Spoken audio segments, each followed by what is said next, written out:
Pokémon Legend Arceus, an action role-playing game released this year by Nintendo as the latest and debatably the most unique Pokémon game of the beloved franchise. This review will be just barely deeper than service level, whereas I currently have only played 16 hours, and actually have not progressed too far in the story, but we'll get into why in a moment.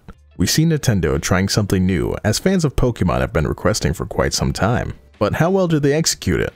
And should you buy it? The following gameplay will not be my own, as I don't have the proper equipment to capture Switch games. Let's hop into it.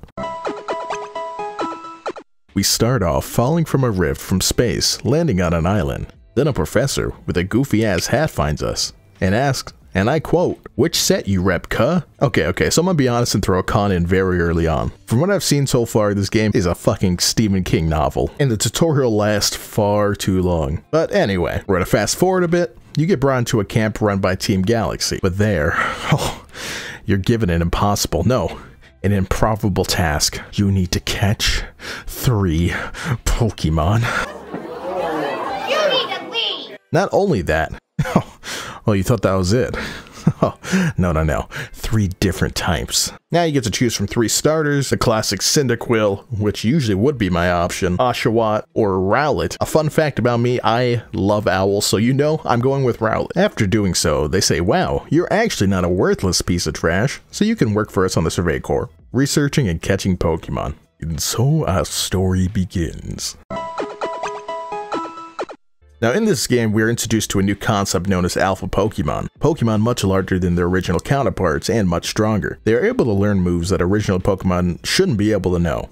For example, I found an Alpha Rapidash, which is a Fire-type Pokemon that could use Hypnosis, which is an interesting concept. And they have red eyes, so you know they're cool. You do have the chance of catching them and adding them to your party, which makes for an overpowered partner. They will typically switch between Agile and Strong attack styles. When in Agile, they are able to use 2 attacks before you can use 1, and on Strong attack, they can do massive damage but will have a round-long cooldown. I think you can catch them without battling them by just throwing a Pokeball at them. I think it's just hard to do, but don't quote me on that.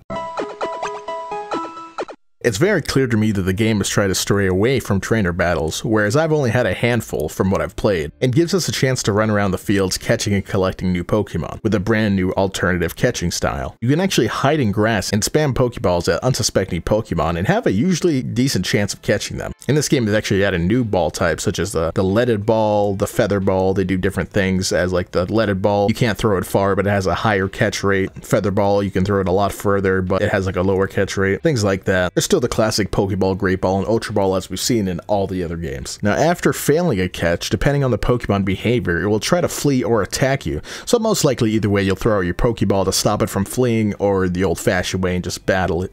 And speaking of battles,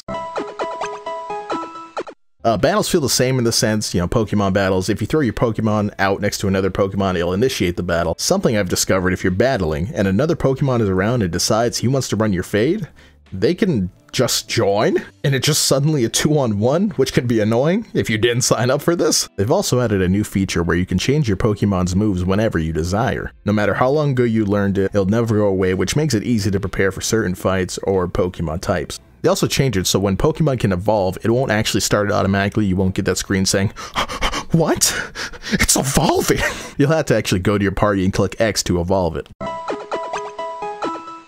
One of the big things they've added to this game are research tasks, meaning for every single Pokemon, there will be challenges. And the more challenges you complete, the more good noodle stars you get from the head to Team Galaxy. With the stars, you can get Pokemon at higher levels to obey you, just like gym badges in the original game. And you gain more recipes for crafting, which we'll talk about in a moment. Some of the most common challenges for each Pokemon are battle and knock out 30 of that type of Pokemon, catch 25 of that Pokemon, catch 20 without being spotted, catch some at night, catch some during the day, evolve some, feed some berries. It's a lot to do. Hence why I've spent 16 hours doing that instead of actually progressing in the story. You do enough of these, you can hand it in to your professor at any campsite and you'll gain XP towards your good noodle stars. You'll also receive money to spend at the shop because you need all that money for all the Pokeballs, right?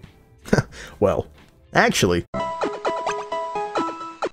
I just decided to combine these two, don't know why. This game also introduces crafting all sorts of items, from all the types of balls, potions, revives, and much more. You can actually find all the ingredients for these in the wild. The main ingredients at the start you'll need are Tumblestone, which will be these orange looking rocks all over the beginning areas, apricorns you get from these trees, apricorns, I don't know how you say it. Both can be retrieved by throwing your Pokemon at it. You'll have to initially craft at a campsite, which will be set up for you in every field, but after the first few missions, you'll receive a satchel where you can craft wherever you are, which is very convenient. And in these trees, you can also find berries that can heal your Pokemon or restore PP, not the penis, but the power points. Sometimes you actually find Pokemon in the trees that you need for your Pokédex, and you'll find berries that you need to restore health and craft items, and they're actually really useful. You actually won't have to go back to your camp and heal very often. At your camp, you'll also be able to buy a very few things such as Pokeballs, potions, and revives if you'd like.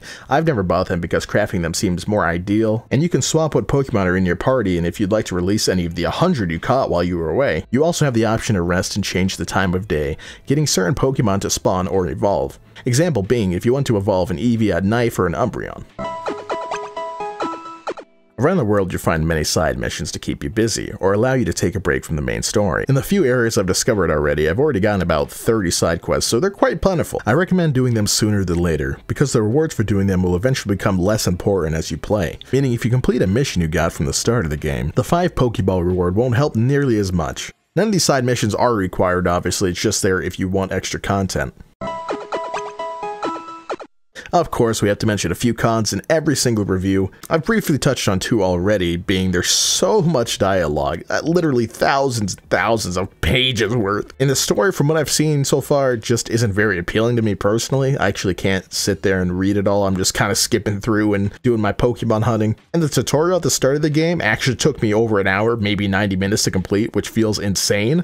But I do get it's a new style for them, so they really want to make sure you understand everything. Another weird gripe I have, and I don't think anyone else cares, is I wish there was like an FOV slider, which is weird because the game's in third person, but I kind of wish I could zoom in a little more to see more details that are close to me instead of such a zoomed out view. It could be my terrible eyes, but I feel like I have to rub my corneas on my screen to see properly. That actually just sounds like me being blind. There's another feature in this game I was waiting to mention here, because it ties into another thing I'm not a huge fan of, the shiny hunting in this game. I personally am the type to grind something over and over if it's high risk, high reward type of thing, and high risk meaning spending hours or days farming it and finally getting the reward. I actually really like shiny hunting in Pokemon Sword and Shield because there was a battle method where you just had to keep knocking out the same Pokemon over and over and over and over and over. And you never knew if it was shiny until you entered the battle. And when you saw it finally was shiny, it was pure bliss. But in this game, the most popular way to shiny hunt is the outbreak method, where you can get random Pokemon outbreaks where a ton of specific Pokemon will spawn in a certain area. You can save at a camp